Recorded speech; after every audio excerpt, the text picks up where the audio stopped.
warahmatullahi wabarakatuh. Waalaikumsalam warahmatullahi wabarakatuh. Alhamdulillahirabbil alamin wa bihi nasta'in wa ala umuri dunya waddin. Wassalatu wassalamu ala asrofil anbiya'i wal mursalin wa ala alihi wa sahbihi ajma'in. Amma ba'du. Puji syukur kehadiran Allah Subhanahu wa taala yang hari ini kita semua masih diberi kesehatan, masih diberi kesempatan untuk bisa berkumpul, untuk bisa membantu rekan kita dan untuk mendengarkan penjelasan dari rekan kita tentang diseminasi modul 1.4 budaya positif hari ini. Nah, hari ini saya dipercaya oleh Budian untuk menjadi moderator di kesempatan hari ini. Sebelum kita mulai acara diseminasi ini, kita buka dengan membaca basmalah bersama-sama. Bismillahirrahmanirrahim. Selanjutnya, yakni ada prakata atau sambutan dari yang terhormat Ibu Hajah Eni Sahemi MPD selaku Kepala Sekolah SD Negeri Cangkudu 3. Kepada beliau disilahkan. Terima kasih. Assalamualaikum warahmatullahi wabarakatuh. Waalaikumsalam warahmatullahi wabarakatuh. Alhamdulillah wa syukurillah wa nikmatillah la haula wa la quwata illa billah. Yang saya hormati Ibu dan Bapak Guru SD Cangkudu, guru-guru yang hebat, guru-guru yang penuh inovatif, dan guru-guru yang disayang oleh siswa-siswanya. Amin ya rabbal alamin. Alhamdulillah pada hari ini kita mendapatkan ilmu dari Ibu Dian Maulida SPD yang sedang melakukan pembelajaran tentang CGP, calon guru penggerak. Salawat beserta salam marilah kita limpahkan ke junjungan kita Nabi besar Nabi Muhammad Sallallahu Alaihi Wasallam beserta sahabat, keluarga, dan mudah-mudahan kita mendapatkan syafaatnya nanti di akhir zaman. Amin ya rabbal alamin. Terima kasih kepada Ibu Dian yang telah dan akan memberikan materi atau ilmu-ilmu kepada kita yang belum menjadi CGP. Mudah-mudahan dengan adanya Bu Dian sebagai CGP, yang lain ikut tergerak dan Bu Dian bisa menggerakkan rekan-rekan yang belum ikut CGP. Ibu doakan semuanya ada minat, semuanya ada nafsu mutmainah ya Bu Yayah ya, nafsu mutmainah. Mudah-mudahan karena ilmu itu kalau tidak dicari tidak akan datang sendiri.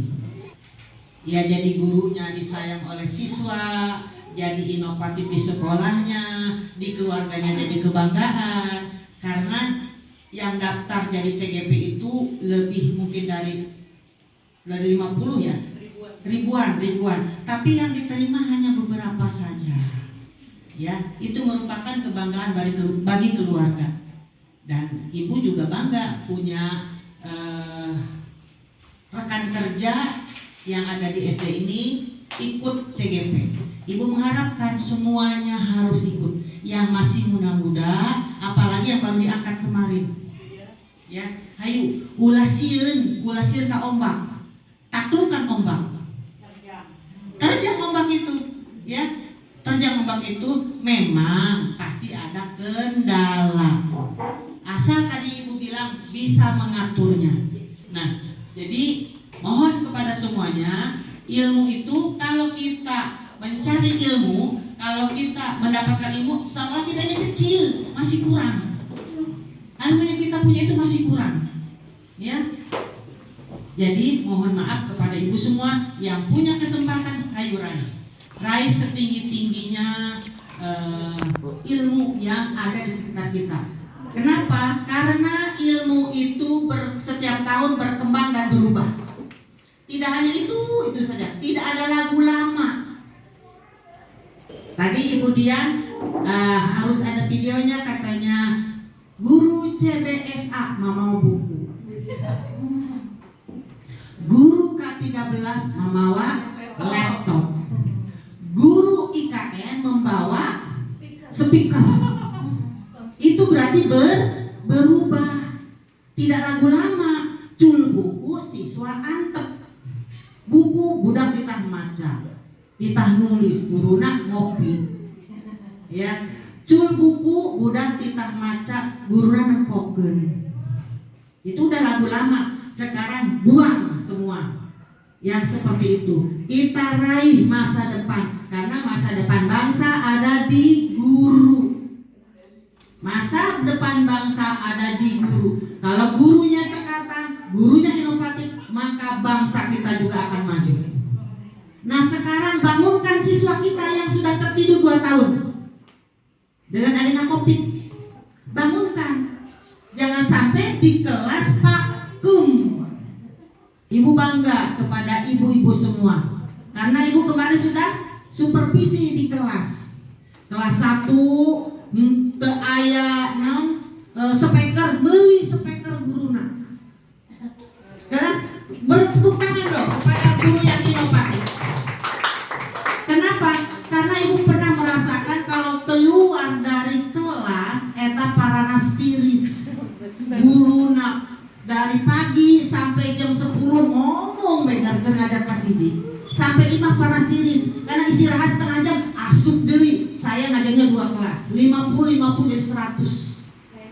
Ya, dulu mah seperti itu guru. Ada yang merasakan yang sekarang guru udah tua. Ya.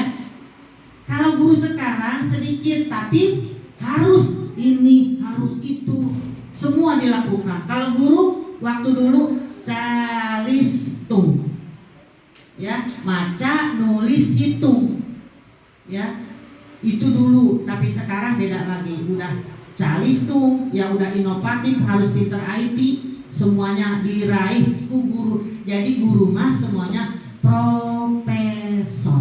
Nah, kemudian pada kesempatan ini Ibu Dian akan memberikan pembelajaran kepada kita, juga tugas dia tentang budaya positif di SD kita. Ya, apa sih itu budaya positif? Budaya itu kebiasaan. Positif itu yang benar, yang bagus. Selama ini ibu masih berkecimpung ngedumel lah, ngedumel di nahate eta sampah. Coba nih guru yang piket baik pagi ataupun sore sambut siswa di halaman. Itu juga budaya.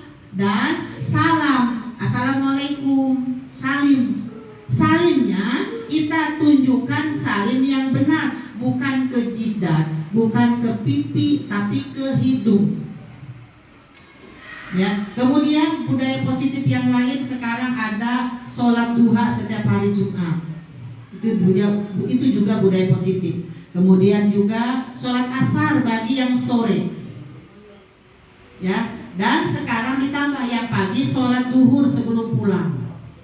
Ya, kemudian juga segala sesuatu yang bersifat positif, ayo kita laksanakan. Jangan malu. Kalau ada apa-apa, tolong lapor kepada kepala sekolah. Jangan lapor kepada wali siswa atau teman-teman. Ulah sieun ka ibu kepala sekolah. Ini kelihatannya takut ngomong. Gak apa-apa, karena kepala sekolah juga manusia, ada kekurangannya. Yuk bareng-bareng kita sikapi bersama. Ya ibu. Nah sekarang saya ucapkan lagi terima kasih kepada Bu Dian. Mari kita serap ilmunya, karena kalau sudah punya nanti kita ikut CGP lebih enak lagi. Ya, siap ibu? Siap ibu? Siap naon? Siap menyerap ilmu. Siap naon? Siap berubah. Siap Bapak Ibu? Siap berubah. Siap Bapak Ibu? Saya ingin berubah. Saya ingin berubah. Terima kasih. Ya, sekian dari saya. Mohon maaf bila ucap saya kurang berkenan. Saya akhiri, wabillahi taufiq wal hidayah. Wassalamualaikum warahmatullahi wabarakatuh.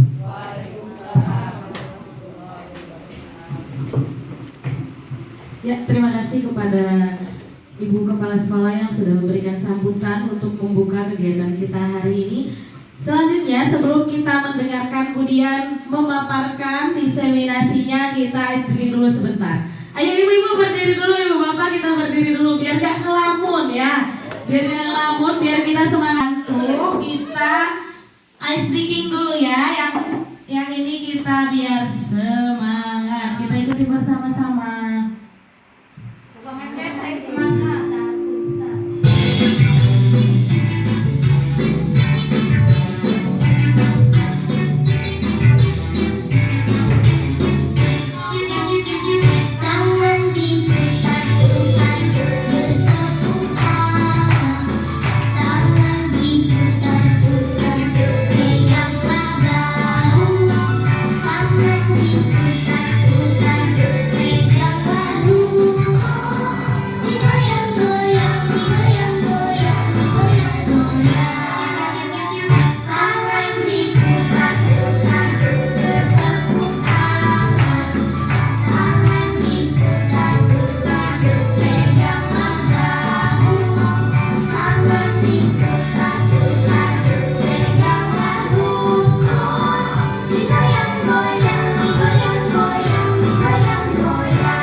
Budaya positif kepadanya disilakan.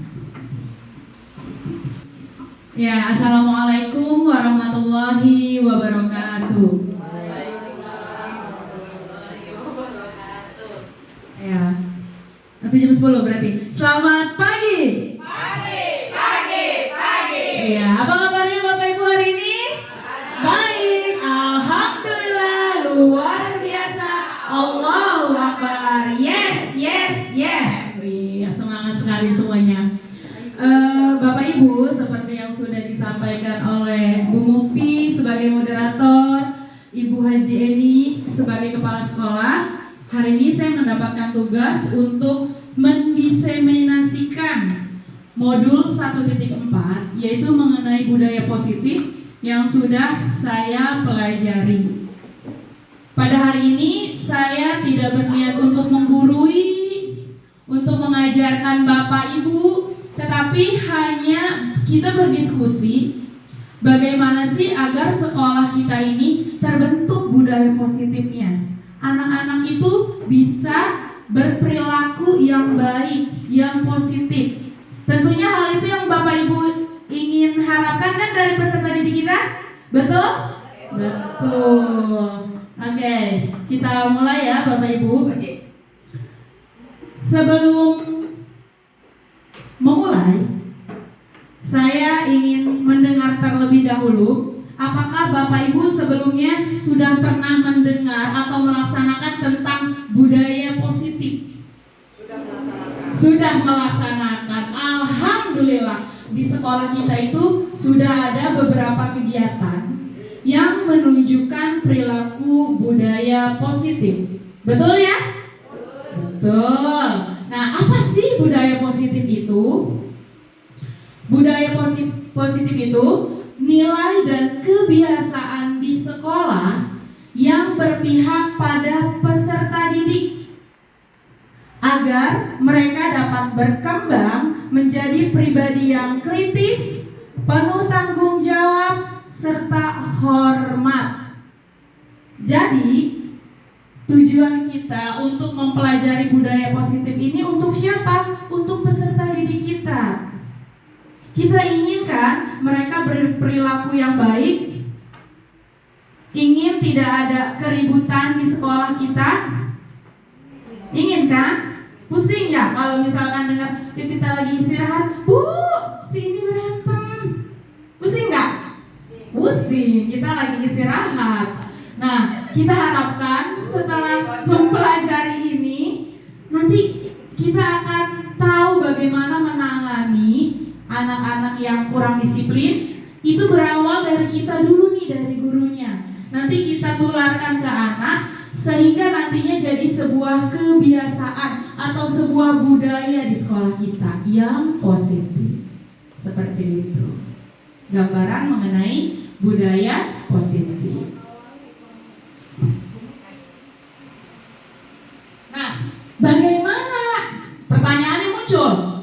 Kita pengen budaya positif kita terlaksana di sekolah. Kemudian dengan cara apa sih? Atau bagaimana sih kita sebagai guru untuk menerapkan budaya positif tersebut? Ada beberapa langkah, ada beberapa penjelasan yang nantinya berujung cara menerapkan konsep budaya positif di sekolah. Yang pertama yaitu disiplin positif dan nilai kebajikan universal. Yang kedua, motivasi perilaku manusia. Yang ketiga, keyakinan kelas. Yang keempat, posisi kontrol. Dan yang terakhir adalah segitiga restitusi. Oke, sebelum saya melanjutkan, bagaimana Bu Yaya? Ada tanggapan? Dari awal? Wah, berat-berat banget ya kata-katanya gitu. Enggak ya? Berat dulu. Bagaimana Bro sebelum saya melanjutkan? Karena kita nggak tahu ya, satu persatu itu dari pengertian itu saya belum paham. Ya, contoh misalnya nilai disiplin positif dan nilai kebijakan universal seperti apa? Iya, betul. Iya. Iya, betul. Dari kata-katanya berat gitu ya. Universal kan menyeluruh ya, mendunia. Kemudian motivasi perilaku manusia. Selama ini kita nggak pernah tuh ngorek-ngorek orang mau berbuat apa tuh kenapa sih gitu, ya nggak? Tapi sekarang kita harus tahu itu. Kemudian keyakinan kelas. Kalau saya lihat di SD Cangkudu 3 ini sudah beberapa kelas yang membuat atau yang sudah ada tentang kegiatan kelasnya. Waktu itu saya pernah lihat di kelasnya Bu Yaya, Bu Ros itu sudah ada keyakinan kelas.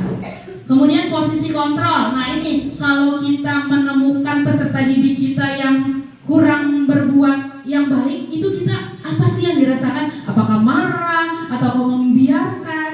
Gitu. Dan yang terakhir adalah segitiga restitusi, yaitu bagaimana kita menangani anak yang berperilaku kurang baik. Gitu. Nah, yang pertama, disiplin positif dan nilai kebajikan universal. Disiplin positif yaitu bentuk kontrol diri kita agar mencapai tujuan yang mulia, yang mengacu pada nilai yang disebut nilai kebajikan. Nilai kebajikan itu bersifat universal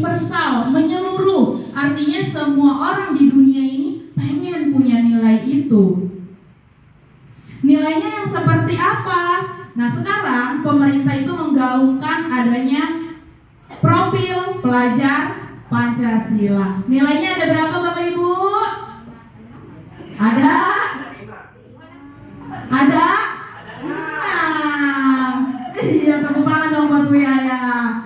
Yang pertama itu beriman dan bertakwa kepada Tuhan Yang Maha Esa. Yang kedua, berkebinekaan global. Yang ketiga, mandiri. Yang keempat, bergotong royong. Yang kelima, bernalar kritis. Dan yang terakhir adalah kreatif. Mau dinyanyikan? Boleh. Kita nyanyi bersama ya tentang profil pelajar Pancasila. 1, 2, 3. Pelajar Pancasila beriman dan bertakwa pada Tuhan Yang Esa dan berakhlak mulia, berkebinekaan global, gotong royong mandiri, kreatif dan bernalar kritis. Iya, itu dia. Tepuk tangan dong untuk kita semuanya. Nah, disiplin positif. Bapak Ibu sering mendisiplinkan anak? Sering. Seperti apa contohnya?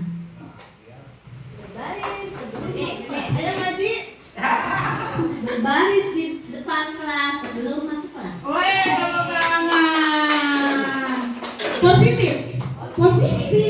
Salah satu yang tadi disampaikan Bu Haji, contohnya berbaris di depan kelas, mendisiplinkan anak. Nah itu kira-kira kalau kita sambungkan dengan nilai kebajikan universal, itu nilai yang mana? Ada nilai beriman, berkebinekaan global, mandiri, gotong royong, bernalar kritis, kreatif. Mandiri gitu. Jadi setiap disiplin positif itu, setiap peraturan atau kegiatan kita yang mendisiplinkan anak, nilainya itu apa? Dan nilainya itu yang nanti harus dikuatkan kepada peserta didik kita. Gitu. Tadi ada berbaris biar anak mandiri. Banyak ya kegiatan disiplin di sekolah kita? Banyak banget. Seperti disiplin membuang sampah pada tempatnya. Berarti nilai mandiri juga. Beriman dan bertakwa bisa kan? Iya, karena katanya kebersihan itu sebagian dari iman. Nah, iya masih banyak lagi, betul kata Bu Yaya. Nah ini kita guru, kita nih sebagai pendidik, tujuan kita itu untuk menuntun peserta didik kita memiliki disiplin diri, sehingga mereka bisa berperilaku yang mengacu pada nilai-nilai kebajikan universal. Tugas kita mah nuntun doang. Nuntun apa nuntut? Ngomong, kata Bu Haji ngomong. Dibalik nih, nuntun apa nuntut? Selama ini kita tuh nuntun atau nuntut? Nuntut ya. Kita nuntut. Baris gak? Gitu. Enggak, nah itu dirubah sekarang. Paradigma yang seperti itu dirubah. Kita nuntun. Kalau nuntun itu berarti biasanya di mana? Di samping. Gimana? Narik gitu. Tuturi handayani, kita mendorong ya. Kalau nuntun itu biasanya di samping kan? Ayo nak baris. Kalau nuntut ditarik baris. Iya. Berarti ada satu. Oh, kita itu tugasnya sekarang adalah menuntun, bukan lagi menuntut, apalagi memaksa. Disiplin itu. Dan belum. Nah, yang perlu kita tekankan kepada murid bahwa kebiasaan itu, perilaku disiplin itu harus berasal dari dirinya sendiri. Iya, susah nggak Bapak Ibu? Susah ya? Susah Bu Mira? Susah. Dulu gimana sih anaknya biar baris sendiri, gurunya dapat, udah baris, udah rapi. Nah itu yang nantinya akan kita pelajari. Kita butuh kekompakan itu. Jadi harus dibiasakan. Apa Bu sekali lagi Bu? Harus dibiasakan. Oh, tepuk tangan dong untuk Beningrat. Harus dibiasakan, konsisten, betul nggak? Jangan ini mah hari ini nyuruh baris, besoknya enggak lah. Kalau ini nggak enak badan bu gurunya, baris sendiri aja ya kan?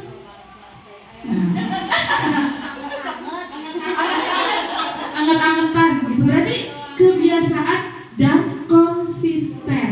Iya, itu jawabannya. Lanjut nih, ada pertanyaan. Siapa yang mau membacakan? Bu Yaya? Oh, luar biasa. Bapak dan Ibu datang ke sekolah sebelum pukul 7. Untuk apa? Siapa yang mau jawab? Aduh, luar biasa. Untuk apa nih? Untuk berkat ilmu pada kita yang masih muda. Iya. Bapak Ibu datang ke sekolah sebelum pukul 7. Untuk apa bu? Supaya kita tidak malu didahului oleh Kepala murid. Aku boleh, kue ini silakan. Iya, memberi contoh buat peserta didik. Waduh, jawabannya keren-keren. Mama Dami mau? Kenapa sih harus datang sebelum pukul 7? Iya, karena guru itu adalah dihujur dan ditiru. Kalau saya datang terlambat, nanti molor.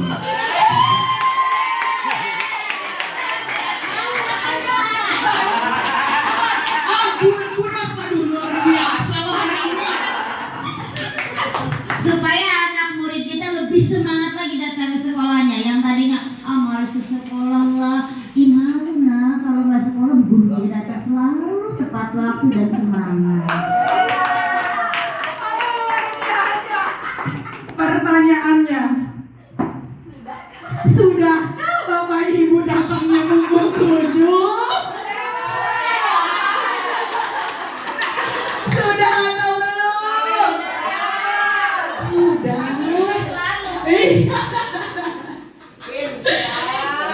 Ada yang sudah, ada yang belum. Tapi saya mah percaya di guru campur 3 itu datangnya sebelum pukul 7 semuanya. Absen iya betul bu. Kan kalau yang siang nanti datang lagi siang gitu. Nah, ternyata ada banyak hal-hal yang mempengaruhi kita untuk berperilaku disiplin positif. Benar Pak? Nah ini tadi nggak ada nih yang jawab yang ini nih. Untuk menghindari hukuman atau ketidaknyamanan. Kenapa datangnya pukul 7? Takut sama Bu Haji ini. Nggak ada yang jawab kayak gitu.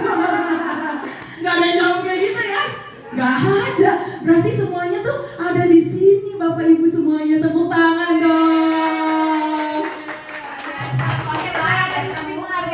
Iya, berarti Bapak Ibu sudah berada di posisi menghargai dirinya sendiri. Nah, tadi Bapak Ibu sudah berada di posisi menghargai dirinya sendiri. Saya datang ke sekolah pukul 7 tujuannya untuk disiplin diri dan untuk dicontoh oleh peserta didik kita. Betul nggak? Betul. Nah itu, poin itu juga harus kita terapkan pada peserta didik kita. Nah, tahu nggak masuk sekolah itu pukul berapa? Sebelum pukul 7 sudah harus di sekolah ya. Lah kalau gurunya datangnya jam 7.15, ibu juga terlambat gitu. Malu nggak digituin sama anaknya? Malu. Melakukan sesuatu ternyata menurut teori itu ada 3. Pertama, untuk menghindari hukuman. Takut dimarahin kepala sekolah, takut dimarahin atasan misalkan. Yang kedua, aku pengen datang pagi-pagi biar akhir tahun dapat hadiah. Tapi anak-anak di kelas saya tuh masih ada yang poin 2 ini. Datang pagi biar dapat bintang, katanya gitu. Gak apa-apa mulai seperti itu. Untuk nambah semangat. Tapi nanti dia dirubah paradigmanya sama kita. Dijadikan bahwa disiplin itu datang pagi itu untuk menghargai dirinya sendiri. Gitu. Jadi mulai dari sekarang kita merubah pandangan kita yang tadinya takut karena atasan ataukah hanya ingin dapat hadiah atau imbalan dirubah, bahwa saya melakukan ini untuk menghargai diri saya sendiri. Saya pun lagi belajar, Bu. Saya juga masih. Gitu ya. Berarti Ibu kebalikannya, kalau datang siang terus berarti tidak menghargai dirinya sendiri. Iya, kita tarik kesimpulan seperti itu ya Bu Haji ya. Nggak ada, di kita mah nggak ada. Nggak ada. Nah, ini ada lagi pertanyaan. Bu Dewi kebaca nggak? Kelihatan nggak? Bapak dan Ibu, apabila ada siswa yang tidak mengerjakan tugas, apa yang akan Bapak Ibu lakukan? Siapa? Ayo baru duduk ini.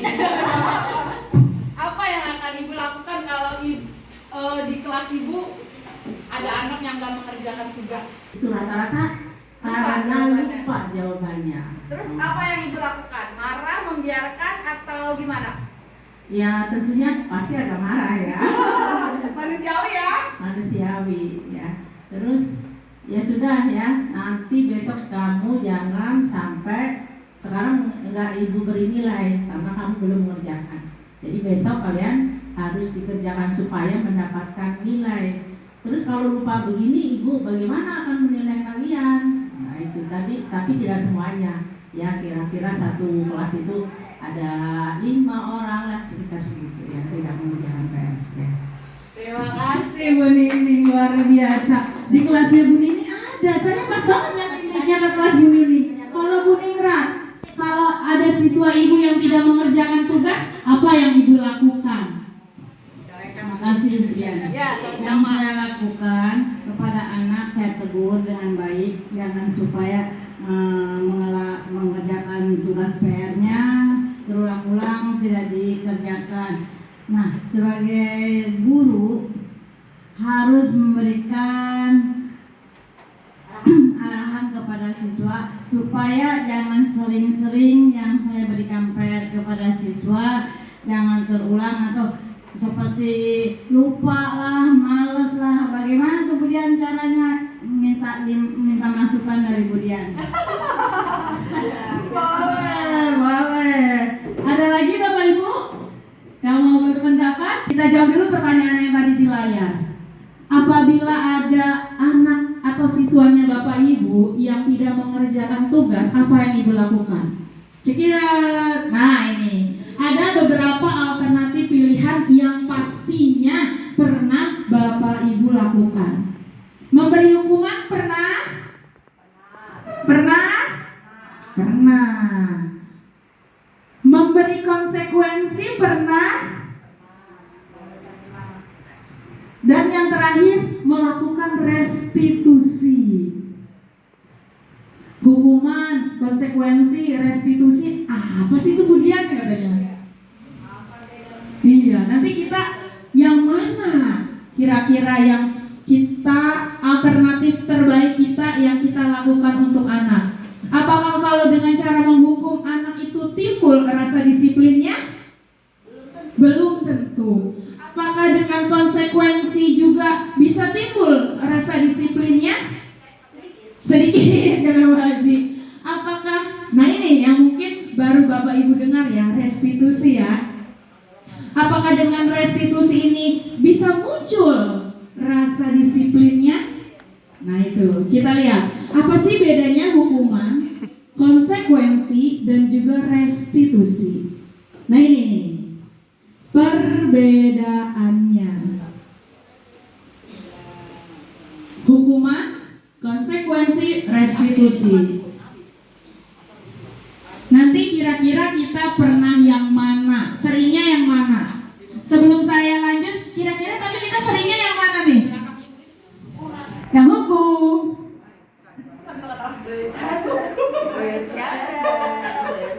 Ya, kita lebih seringnya menghukum. Kamu tidak mengerjakan PR.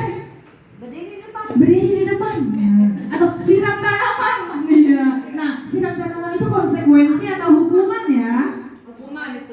Ya, hukuman atau konsekuensi? Kalau kata Bu Haji ini hukuman. Kalau kata Bu Mufti konsekuensi. Nanti kita belajar bedanya. berencana, tiba-tiba kamu nggak ngerjain tugas ya? Berdiri di depan. Nah, itu tiba-tiba kan? Kemudian murid tidak tahu atau tidak dilibatkan apa yang akan terjadi. Nggak dikasih tahu kan? Tahu-tahu suruh berdiri atau tahu-tahu suruh lari ngiterin lapangan. Nggak dikasih tahu kan sebelumnya? Nggak ngerjain tugas ya? Lari-lari di lapangan. Dia nggak tahu sebelumnya kalau tidak mengerjakan tugas itu akan disuruh lari-lari atau disuruh berdiri ke depan. Yang ketiga, berupa fisik atau psikis. Nah, itu seringnya, makanya yang hukuman ini kita coret dari diri kita, perlakuan hukuman ini kepada anak. Berupa fisik atau psikis. Misalnya, tidak mengerjakan tugas, push up 20 kali. Kejam banget katanya. Nawar. Dan yang terakhir, bersifat satu arah. Iya, gurunya doang yang nentuin. Siswanya cuman siswanya melakukan apa yang gurunya perintah. Nah, bagus. Nah, yang kedua, adanya konsekuensi. Terencana, sudah disepakati sesuai peraturan. Nah, kalau konsekuensi kita buatnya di awal pembelajaran atau kesepakatan kelas ya, namanya tuh ya. Kalau teman-teman tidak mengerjakan PR, kira-kira mau diapain? Nah, itu ada komunikasi dua arah. Nanti akan anaknya yang jawab. Mau diapain kira-kira? Kata anaknya nih, kalau ibu bapak jadi anak. Berdiri depan pegang kuping. Anak mau kayak gitu? Nggak mau biasanya. Ayo, apa konsekuensinya kalau tidak mengerjakan tugas? Hafalan surat-surat pendek. Gak mau kadang. Apa Bu Dewi? Kalau Hafalan surat-surat pendek. Wah, Iya, hafalan surat-surat pendek. Terus nanti ketika dua arah itu menyetujui, gurunya dan siswanya mengiyakan, nah itu yang disebut dengan konsekuensi. Siswanya diajak atau dilibatkan untuk ikut atau menangani atau memberi solusi apabila peserta didiknya tidak atau melanggar sebuah peraturan. Tepuk tangan dong untuk Bu Dewi. Dan yang kedua, guru selalu memonitor murid. Iya, kalau konsekuensi mah udah belum dilakuin, hafalannya mana? Ditagih terus kan? Kalau dia belum dilakuin kan? Gitu. Nah, yang ketiga nih, ada sebuah kosakata baru. Mungkin ada dari Bapak Ibu yang baru mendengar ya, restitusi. Ketika anak tidak mengerjakan tugas, kalau dengan menggunakan restitusi itu seperti apa? Ditanya. Pendekatan dulu. Yang pertama, proses menciptakan kondisi bagi murid untuk memperbaiki kesalahannya. Dan yang kedua, proses kolaboratif yang mengajarkan murid untuk mencari solusinya sendiri. Jadi anak diajak komunikasi. Kenapa datangnya terlambat? Nyuci piring dulu, Bu. Nyuci piring dulu katanya. Emang bangunnya jam berapa? Nyuci piringnya terlambat? Jam 5 Bu, tapi kan cucian piringnya banyak Bu serumah. Cucian piringnya banyak serumah. Nah, biasanya kalau yang hukuman kita langsung gini. Ibu nggak mau tahu, pokoknya terlambat. Ngapain? Kalau konsekuensi karena kamu sudah terlambat, konsekuensinya adalah misalkan menyiram tanaman. Nah, kalau restitusi diiniin. Oh iya, ibu juga kalau jadi kamu begitu ya, bisa terlambat. Lebih enak nggak didengarnya? Anak juga nanti, ya Bu, iya berpikir, oh malu sendiri. Sudahkah berlaku seperti itu Bapak Ibu? Belum. Berarti nanti kita udah langsung emosi aja. Iya, makanya tidurnya jangan malam-malam, kita langsung gitu. Padahal kita bisa tanya, kamu datangnya terlambat kenapa nyuci piring dulu? Iya nak, kalau ibu jadi, iya kalau ibu jadi kamu juga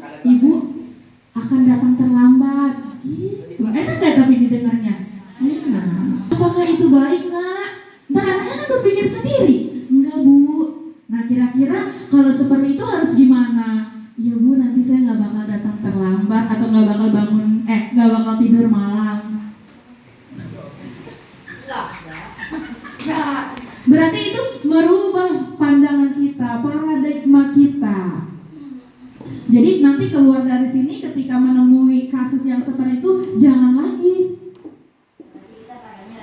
Iya, mulai sekarang kita pakainya itu. Coba diterapkan. Bukan restitusi. Nanti kita tawarkan sama anak. Iya, kata-kata baru. Nah, kalau kamu nanti datangnya terlambat, kira-kira kamu mau ngapain nih untuk menebus kesalahan kamu? Anak yang ditawarkan solusinya, bukan kita. Gitu. Dicoba ya. Setelah ini nanti kita coba sama anak kita. Siap ya Bapak Ibu ya? Siap, luar biasa. Nah ini, kita akan bermain games. Kira-kira ini hukuman atau konsekuensi? Nggak kebaca, saya bacain. Mencatat 100 kali di dalam buku kalimat saya tidak akan terlambat lagi karena terlambat sekolah. Kira-kira konsekuensi atau hukuman? Hukuman atau konsekuensi? Hukuman, tuh ya, nomor 1 hukuman katanya. Yang kedua, lari mengelilingi lapangan basket 2 kali karena terlambat hadir. Hukuman atau konsekuensi? Hukuman. 1, 2 hukuman, tuh ya. Diingat ya Bu Mufti. Nanti kita abis ini ada jawabannya. Yang ketiga, murid diminta push up 15 kali karena tidak menggunakan masker ke sekolah. Hukuman atau konsekuensi? Hukuman kata Bu Fira. Yang keempat, mengganti kertas tugas teman yang telah dicoret-coret. Konsekuensi. Yang selanjutnya, membersihkan tumpahan air di meja tulis karena tersenggol pada saat belajar. Konsekuensi. Apa Bu Aisyah? Konsekuensi. Konsekuensi. Yang selanjutnya, murid disuruh untuk tidak mengenakan sepatu seharian di sekolah karena tidak mengenakan sepatu hitam. Konsekuensi atau hukuman? Hukuman. Hukuman. Terakhir, lari mengelilingi lapangan basket 2 kali karena terlambat 10 menit untuk pelajaran PJOK. Hukuman atau konsekuensi? Hukuman. Nah, benar gak ya jawaban kita tadi? Ini dia ada jawabannya. Nah, oh benar? Oh salah? Nah, yang pertama, mencatat 100 kali dalam buku saya tidak akan terlambat lagi karena terlambat sekolah. Kamu terlambat terus disuruh sama gurunya nulis 100 kali, itu ternyata hukuman. Oh benar. Ternyata itu bukan konsekuensi karena apa tadi? Melibatkan fisik. Benar nggak? Iya. Tadi kan ada keterangannya. Lari mengelilingi lapangan basket. Nah benar ini kan tadi ya? Hukuman karena ada fisiknya. Yang ketiga push up. Hukuman. Jelas di rumah. Yang selanjutnya mengganti kertas teman karena dicoret-coret. Konsekuensi, kamu karena sudah mencoret-coret buku temannya, kamu ganti ya. Iya. Membersihkan tumpahan air di meja tulis karena tersenggol pada saat belajar. Konsekuensi.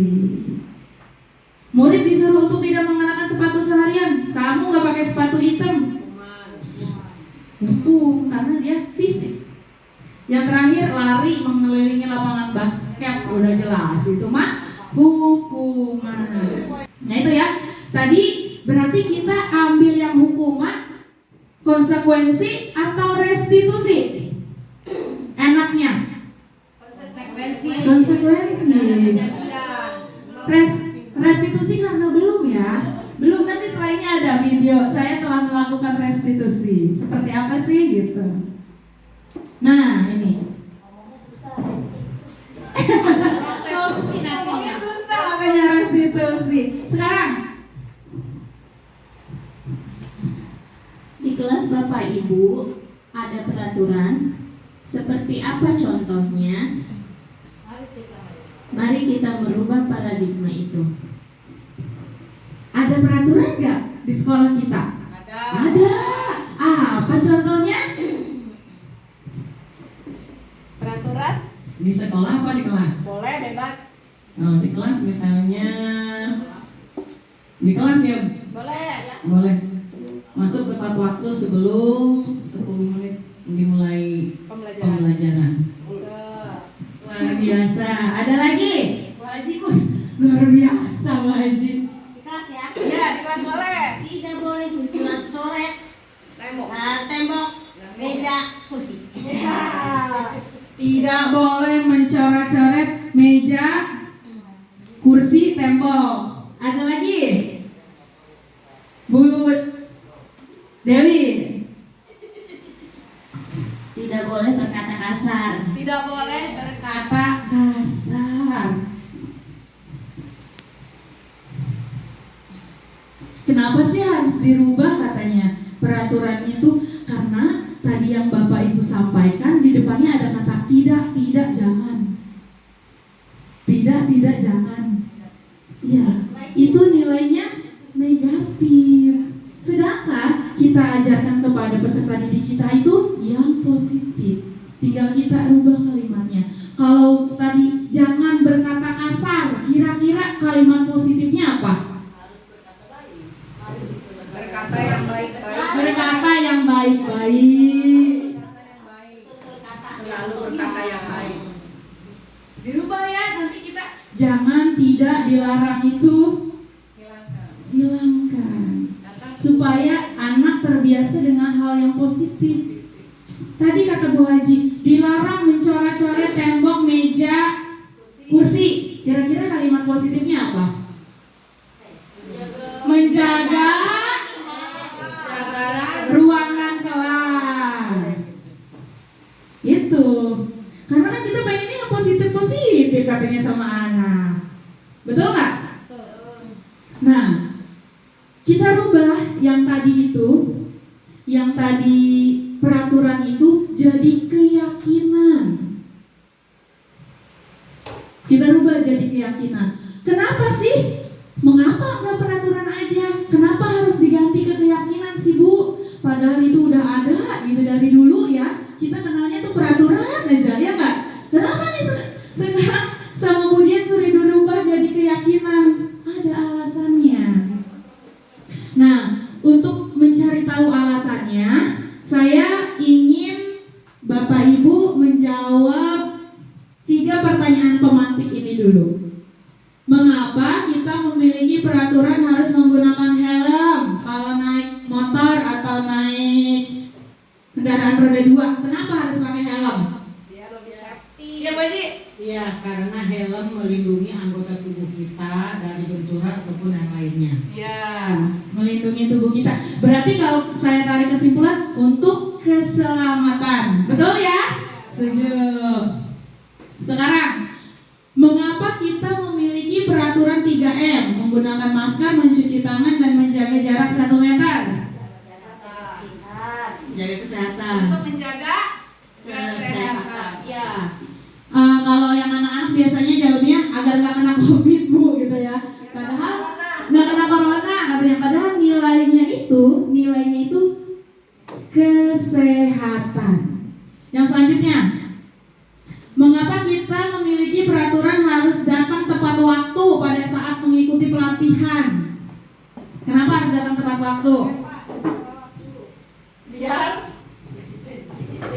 Iya, biar disiplin. tepuk tangan dong Bapak Ibu. Biar disiplin katanya. Nah, kita tekankan ke anaknya nilainya Bapak Ibu. Keselamatannya tadi, kesehatannya, disiplinnya, itu yang kita harus tekankan sama kebajikan universal. Kalau memang dia sudah tertanam di dirinya, nggak ada alasan lain. Kenapa harus pakai helm? Takut ada polisi, gitu kan? Nah, padahal nilai kebajikannya adalah keselamatannya. Takut ditilang.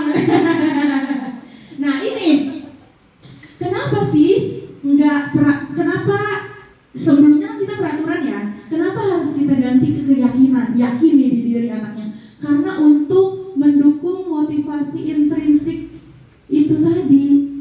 Kembalinya kemana? Ke nilai-nilai atau keyakinan kebajikan universal yang pertama gitu. Jadi itu saling berkaitan. Ujungnya itu kalau anak sudah mempunyai keyakinan di dirinya, ya kan? Motivasi dia untuk berperilaku itu bukan lagi karena takut atau karena hukuman atau karena mendapat hadiah, tapi karena menghargai dirinya. Berarti nilainya itu udah tertanam di dirinya. Susah nggak? Tidak susah. Tidak susah, tapi lama, betul. Harus konsisten. Nah, itu tadi kata kuncinya, konsisten. Nggak boleh kita lengah sedikit. Nah ini, ayo buat keyakinan kelas. Sekarang kita rubah tuh, yang tadinya peraturan kelas, kita ubah jadi keyakinan kelas. Caranya gimana? Ini ada beberapa tahapan. Yang pertama, Bapak Ibu boleh sampaikan sama anaknya, sama peserta didiknya. Nah, sebelumnya kita punya peraturan di kelas, punya, ya kan? Apa aja? Tadi yang kayak tadi, kan Bapak Ibu menyebutkan, anak juga pasti akan menyebutkan. Dari kata-kata yang muncul tadi, yang tidak boleh, jangan, dilarang, kita rubah jadi kalimat positif. Kemudian, dari kalimat positif, kita ingatkan kembali dengan nilai-nilai kebajikan. Kalau misalkan dilarang membuang sampah sembarangan, kalimat positifnya jagalah kebersihan, kesehatan. Berarti nilainya, nilai kebajikannya kesehatan. Kalau misalkan itu sudah tertanam di diri anak bahwa saya nggak mau buang sampah sembarangan karena itu melanggar bisa berakibat sama kesehatan kita, pasti anak didik kita nggak ada yang buang-buang sampah lagi, betul nggak? Betul. Kemudian kalau sudah seperti itu, berdiskusi mengenai peran seluruh warga kelas. Nggak cuma udah jadi dilaksanain, nggak gitu. Tapi kita harus, ketika tugas ibu begini, berarti tugas kamu seperti itu. Ketika ibu menjelaskan di depan, tugas teman-teman atau anak-anak memperhatikan. Kita ingatkan itu juga. Dan yang terakhir, meninjau ulang keyakinan kelas dari waktu ke waktu. Harus diperbarui. Kalau misal kita evaluasi, kalau misalkan ada yang belum tercapai, berarti kita evaluasi dengan siswa, apa sih masalahnya, kita boleh rubah. Seperti itu Bapak Ibu. Nah ini, peraturan, kira-kira keyakinan kelasnya apa kalimat positifnya? Selalu kembalikan buku ke tempatnya. Selalu kembalikan buku ke tempatnya. Keyakinan kelasnya apa kira-kira nilainya? Menjaga kerapian kata Bu Eni. Ada yang lain? Tanggung jawab. Bertanggung jawab. Betul jawabannya Bu Haji. Yang kedua, dilarang mengganggu orang lain. Berarti harus apa tuh? Kan ada kata dilarang. Mainnya bareng-bareng. Mainnya bareng-bareng. Mainnya bareng-bareng. Ada nilai apa di situ? Kebersamaan, saling menghormati, saling menghargai gitu. Iya, balik lagi ya ke pembahasan yang awal, yang nilai kebajikan universal.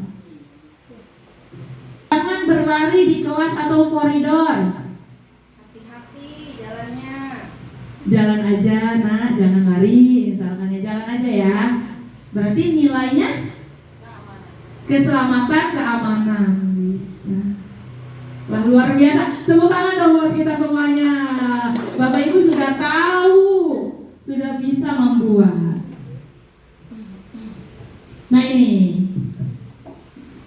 keyakinan kelasnya. Tanggung jawab, menghormati, berkomitmen, keselamatan, kesehatan, bersabar, keselamatan, keamanan gitu. Sebenarnya gitu-gitu doang ya, tapi kok susah sih kayaknya? Nggak ada yang susah, hanya butuh waktu dan konsisten, kesabaran juga. Nah ini, Bapak Ibu pernah nggak menemui anak yang suka membuat keributan? Ada tuh di kelas 1. Coba kalau kelas 1. Tiap hari. Selalu itu Mas, selalu. Setiap kelas pasti ada ya Bu. Ya. Mau yang bagaimanapun pasti ada itu setiap kelas itu. Apa yang Ibu lakukan? Kadang duduknya saya pindahin, kadang saya deketin sama saya gitu. Tapi namanya anak ya memang bawaannya seperti itu, dia aktifnya berlebihan gitu. Jadi mau kita kurung seperti apapun, mau di sebelah kita ibaratnya kita rangkul pun dia tetap bisa lari gitu. Gitu. Udah karakternya bro. Iya. Karakternya, aduh kalau udah bicara karakter bisa nggak ya dirubah gitu ya? Pertanyaan kita muncul lagi nih.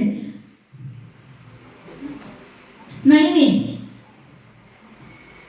ketika kita menghadapi murid yang suka membuat keributan misalkan, kita sudah berada di posisi yang mana? Ada 5 posisi. Besarkan Bu itu. Bu Mufti bisa dibesarkan. Rata-rata saya juga itu masih di posisi nomor 1, posisi yang penghukum. Duduk Pak, nunjuk, matanya melotot, larinya tinggi. Dia jawabnya enggak. Anaknya lebih marah lagi. Ih, terus makin emosi. Matanya keluar semua. Nah, kita sudah merefleksikan diri kita bahwa kalau ada anak yang membuat keributan, kita masih di posisi nomor 1. Padahal masih ada 4 posisi selanjutnya, dan di posisi terakhir itu yang paling baik. Kita coba naik ke posisi itu. Kamu kenapa nak? Aduh, udah dicontohin sama Bu Nono. Nah, kalau yang kedua, pembuat merasa bersalah. Kalau pembuat merasa bersalah tuh kayak gini. Ih, kamu terlambat ya. Kenapa saya terlambat? Ih, kamu gak kasihan apa sama ibu? Ibu kan udah setiap hari nasehatin kamu untuk gak terlambat. Kamu kok kasih gitu sama ibu? Drama itu mah. Murah bingung, Murah. Yang ketiga teman. Terlambat ya. Iya. Anak sekarang kan nggak merasa iya. Iya, kamu lihat gitu. Iya. Biasa aja mereka itu. Terlambat ya. Iya. Iya gitu. Nanti besok jangan terlambat ya. Kalau teman, kira-kira anaknya bakal berubah nggak sih? Besok bakal terlambat lagi nggak sih? Enggak. Nih, kita dari yang pertama, yang menghukum. Kamu terlambat ya? Besok jangan terlambat lagi. Misalnya. Kira-kira tuh anak besok masih terlambat lagi nggak? Masih, kemungkinan masih. Karena takut, karena bukan karena menghargai dirinya sendiri. Yang kedua, membuat berasa bersalah. Nah, jangan terlambat lagi dong, kasihan sama ibu. Emang nggak capek ibu nasihatin kamu? Anaknya nggak berasa? Nggak. Makin nyebelin. Kita balik lagi ke posisi 1. Balik lagi ya. Mau melotot lagi. Kemudian teman, besok jangan terlambat ya. Nggak tahu. Yang selanjutnya pemantau. Nada suara datar, bahasa tubuh, fokus. Mantau aja. Kayak kita tuh suka di lapangan. Lambat, baris. Habis baris masuk. Gitu doang. Ada nggak efek jerahnya? Belum. Nah, manajer. Nah, ini kita kalau bisa berada di posisi manajer. Terlambat ya. Kenapa terlambat? Bangunnya kesiangan, katanya gitu. Besok gak boleh terlambat lagi ya. Kalau kamu terlambat, kamu melanggar nilai apa?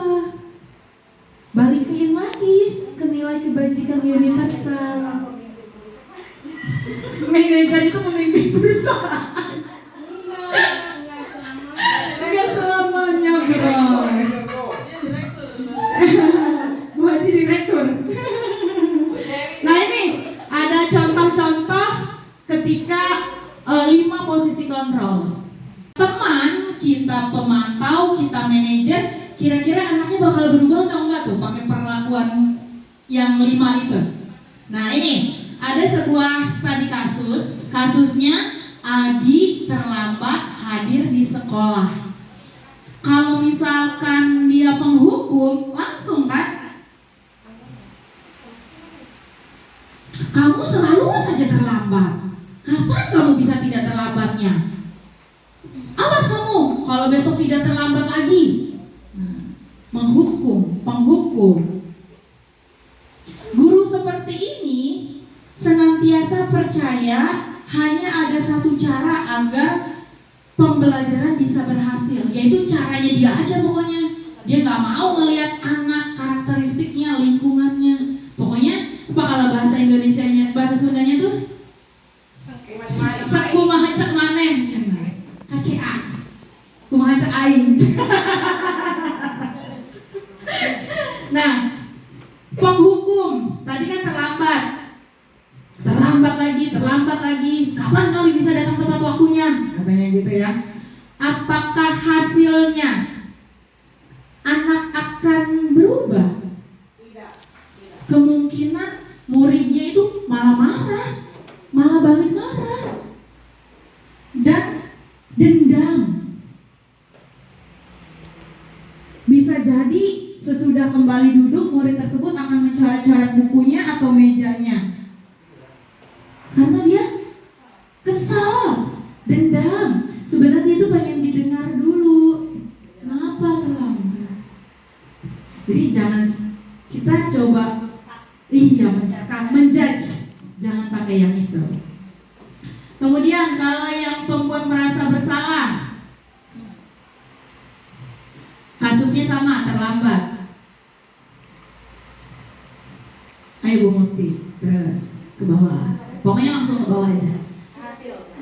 Adi, kamu ini bagaimana sih? Kamu kan udah berjanji sama ibu gak mau terlambat. Kamu kenapa sih senang mengecewakan ibu? Kira-kira anaknya gimana tuh kalau digituin? Akan merasa bersalah. Harusnya merasa bersalah. Murid akan merasa bersalah karena telah mengecewakan ibu dan bapak gurunya.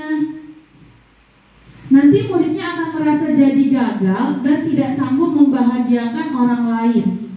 Justru yang kayak gitu tuh yang lebih berbahaya. Ya nggak sih? Karena emosi yang tertanam, ya kan dia, aku udah bikin mama aku atau ayahku atau guru aku kecewa nih sama aku. Dia malah dipikirin. Akhirnya dia berbuat yang nggak baik justru ke depannya. Karena dia punya emosi yang tertanam, tidak dikeluarkan. Membuat merasa bersalah ini. Yang selanjutnya kalau yang teman.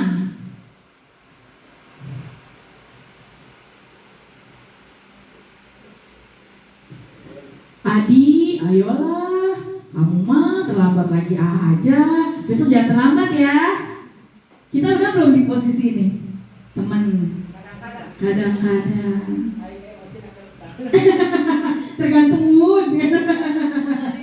Murid akan merasa senang, akrab sama gurunya, baik, dampaknya baik. Tapi sisi negatifnya ntar anaknya tergantung sama gurunya juga baik, besti gurunya. Kan kita ada sedikit lah, mereka itu segan sama kitanya. Terakhir, masih ada posisi pemantau. Adi, jam berapa nih? 7, Bu, kamu terlambat 15 menit. Nanti kamu pada saat istirahat dikurangi ya waktunya 15 menit, karena kan kamu terlambat 15 menit. Mantau nih gurunya, nungguin 15 menit, anaknya jangan istirahat. Murid memahami konsekuensi yang harus dijalankan. Muridnya sadar kalau ya saya salah saya harus diberi konsekuensi. Guru tidak menunjukkan emosi yang berlebihan. Murid tetap dibuat tidak nyaman. Tetap aja muridnya nggak nyaman karena kan dia harus, kalau yang tadi kan 15 menit di kelas, ya nungguin 15 menit dulu. Terakhir, posisi kontrol yang terakhir itu manajer, yang kata Bu Ros itu adalah memimpin perusahaan. Nah, gimana nih kalau jadi manajer? Suaranya tulus, bahasa tubuhnya tidak kaku, mendekat ke muridnya. Mana tadi teksnya? Bung Tik atas lagi ya itu. Adi, kamu tahu sekarang pukul sekolah masuk itu jam berapa? Jam 7, Bu. Jam 7. Kenapa kamu terlambat? Tidurnya kemalaman, Bu. Tidurnya kemalaman. Jadi kamu terlambat karena kamu tidurnya kemalaman. Kira-kira kalau kamu tidurnya kemalaman, kamu akan memperbaikinya?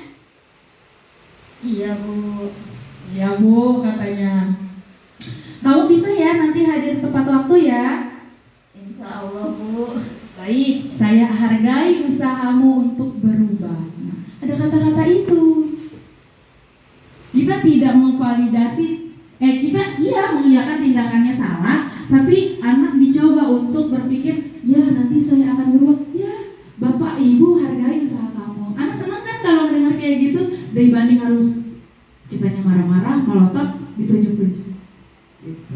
Jadi mulai di sekarang kita coba di posisi teman dulu deh kali ya. Teman dulu. Kayaknya kalau yang manajer bisa, sesekali kita harus coba itu. Kita lihat, kita rasakan ada nggak perubahan di kelas kita. Terakhir, segitiga restitusi. Nah ini, kalau Bapak Ibu menemukan siswa yang melanggar keyakinan kelas, kita bicaranya sudah keyakinan kelas ya, bukan lagi peraturan. Ada cara-cara yang bisa kita lakukan. Yang pertama, validasi tindakan yang salah. Yang terakhir, menstabilkan identitas. Yang kedua, menstabilkan identitas. Yang terakhir, menanyakan keyakinan. Kayak gimana sih? Saya sudah praktekkan, sudah saya susun itu skenarionya. Nah, kalau seperti itu, saya mau satu dari Bapak Ibu kita praktek langsung di depan. Siapa? Bu Fira ya? Boleh. Nih, kasusnya Bu Fira ini Ananda Fira ini marah karena sering diolok-olok orang tuanya. Sering ya? Sering dikatain sama orang tuanya. Di kelas saya begitu ada. Atau enggak suka diledekin. Iya, sama orang tuanya. Udin gitu ya. Nah, terus ada temannya yang laporan. Skenarionya seperti ini. Nah, Ibu dengar dari ketua kelas, kamu habis marah ya sama Weni? Iya, Bu. Kenapa? Masa orang tua saya diolok-olok. Masa orang tua saya diolok-olok? Iya, Nak. Ibu juga kalau jadi kamu akan marah kalau orang tuanya diolok-olok. Nah, itu menstabilkan identitas. Kemudian kita lanjut ke langkah yang kedua, validasi tindakan yang salah. Lalu apa yang kamu lakukan terhadap Weni yang udah mengata-ngatai orang tua kamu? Aku pukul aja, Bu. Nah, dari situ langsung dipukul ya. Langsung dipukul. Iya, emosi. Padahal kalau misalkan anaknya nggak sampai pukul, kita hargai. Misalkan aku cuman menggebrak mejanya, Bu, gitu. Nah itu kan salah tuh, tapi kita validasi. Nggak apa-apa, untung kamu nggak sampai mukul. Kalau mukul itu kan lebih parah lagi. Nah ini mah langsung mukul. Langsung ini mah. Berarti kalau mukul kira-kira kalau udah mukul berarti kita harus apa tuh? Kita memvalidasi keyakinannya, validitasnya.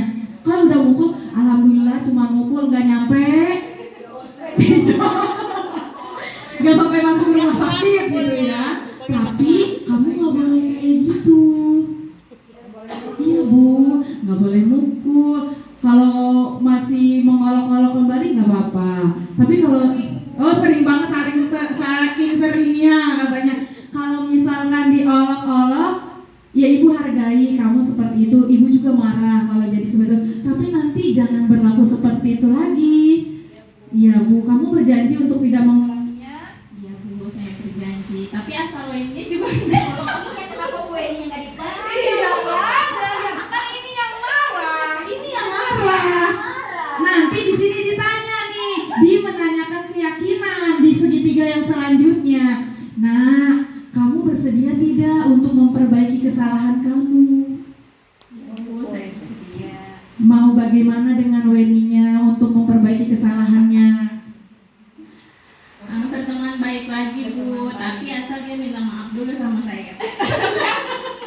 Terus kita ingatkan lagi keyakinan kelas yang udah kita buat di awal. Nah, menurut kamu keyakinan kelas yang sudah kamu langgar apa? Nilai apa tuh kalau saling berteman? Menghargai, menghormati. Nilai Kebajikannya, kita ingatin lagi. Kamu sudah melanggar nilai itu. Nanti di kemudian kamu jangan melanggar lagi ya. Iya. Terima kasih, Pira. Silakan duduk kembali. Nah, kira-kira lebih enak nggak kalau kayak gitu? Kalau yang punya kesabarannya tinggi ya. Kalau yang nggak punya, sabar Bu, sabar. Nah, ini contoh saya sudah melakukan keyakinan kelas ini diambil pada saat Maulid Nabi ya. Di sini lagi ruangannya. Di kelasnya Bu ini. Oke. Itu dia Bapak Ibu. Kita kembali ke slide terakhir. Ada bacaan? Terima kasih. Kita sudah di penghujung slide Bapak Ibu. Sekali lagi ya, saya tidak menggurui. Tadi kita berbagi informasi, berdiskusi. Ternyata oh iya, saya pernah melakukan ini loh, cuma saya nggak tahu namanya, katanya gitu, ya nggak? Ya nggak Beras? Manajer restitusi ya, kita dapat 2 kosakata baru, ilmu baru, Sama restitusi. restitusi, segitiga restitusi. jangan frustasi. Iya, jangan frustasi.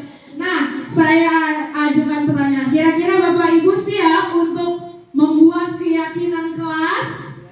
Insya Allah kita tingkatkan nilai-nilai kebajikan kepada siswa-siswi kita agar kalau sudah terbiasa itu menjadi budaya positif. Kita tidak lagi menemukan peserta didik kita yang mungkin kalau menemukan masih ya, hanya mengurangi ya, meminimalisir terjadinya hal-hal yang tidak kita inginkan. Sudah ya, berarti saya Kembalikan ke moderator.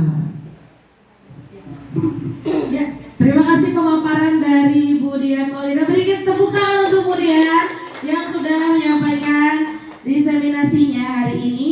Nah, kita lanjut ke sesi selanjutnya yaitu umpan balik dari audiens.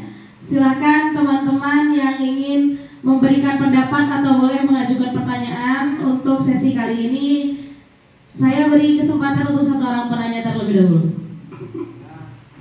Jadi refleksi, misalnya hari ini saya mendapat ini, kemudian nanti ke depannya coba seperti ini gitu. Nah, boleh Perbaikan seperti itu. untuk saya gitu. Ya, masukan, boleh pertanyaan, boleh masukan. Saran boleh. Saran juga boleh ya. 1 orang boleh membaiki. 1 orang. Dewi ya. Silakan Bu Dewi. Sampaikan apa nih Bu? Kira-kira hari ini kita udah belajar apa aja? Luar biasa yang tadi disampaikan oleh Bu Dian, banyak kosakata baru, banyak yang kita pelajari, banyak ilmu baru untuk menjadi guru yang lebih bersabar tentunya ya. Silakan Bu Dewi. Terima kasih atas kesempatannya Bu Mufti. Hari ini saya cuma pengen apa sih kegiatan kayak gini kalau bisa dilanjut terus biar tambah ilmu pengetahuan. Itu saja. Terima kasih Bu Dewi ya, luar biasa ide bagus ini ya, karena ternyata pikiran kita sebagai pendidik juga jadi terbuka ya ibu-ibu ya.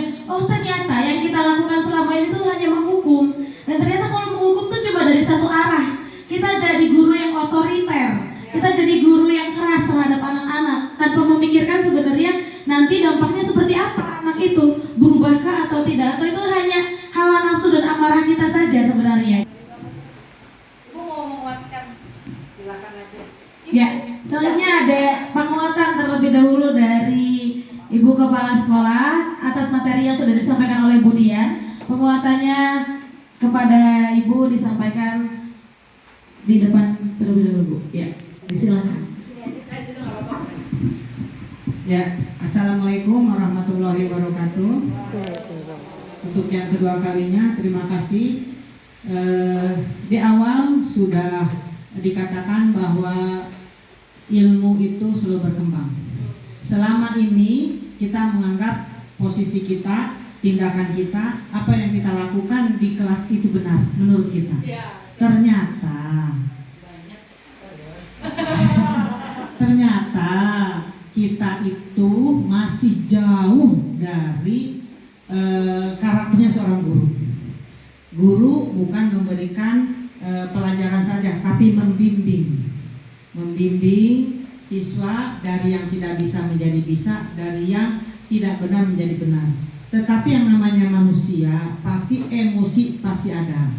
Nah, disitulah cara kita bagaimana mengatur emosi kita supaya tindakan kita tidak mengganggu psikologi siswa, tidak mengganggu perkembangan siswa. Manfaat yang diberikan oleh ilmu yang diberikan oleh Ibu Dian ini banyak sekali. Mudah-mudahan kita semua bisa mentransferkannya kepada siswa dan kita bisa merubah diri kita yang tadinya itu menurut kita benar, ya ternyata tidak benar, dan akan merubah dengan bahasa yang baik, kemudian bahasa tubuh juga yang baik, nada bicara kita juga yang baik. Mudah-mudahan kita semua menjadi guru yang selalu dirindukan oleh siswa. Terima kasih. Wassalamualaikum warahmatullahi wabarakatuh. Terima kasih kepada Ibu Kepala Sekolah yang sudah memberikan penguatannya hari ini. Baiklah, kita sudah berada di penghujung acara. Harapan kita bersama hari ini sudah mendengarkan materi yang luar biasa dari Bu Dian. Ya, diharapkan kita bisa menerapkan di kehidupan sehari-hari, merubah paradigma kita terhadap permasalahan-permasalahan yang terjadi di kelas, terutama untuk siswa-siswa kita. Sebelum ditutup, saya selaku moderator mohon maaf jika ada kata-kata yang salah. Kita tutup acara hari ini dengan mengucap hamdalah bersama-sama. Alhamdulillahirabbil alamin. Billahi taufiq wal hidayah. Wassalamualaikum warahmatullahi wabarakatuh.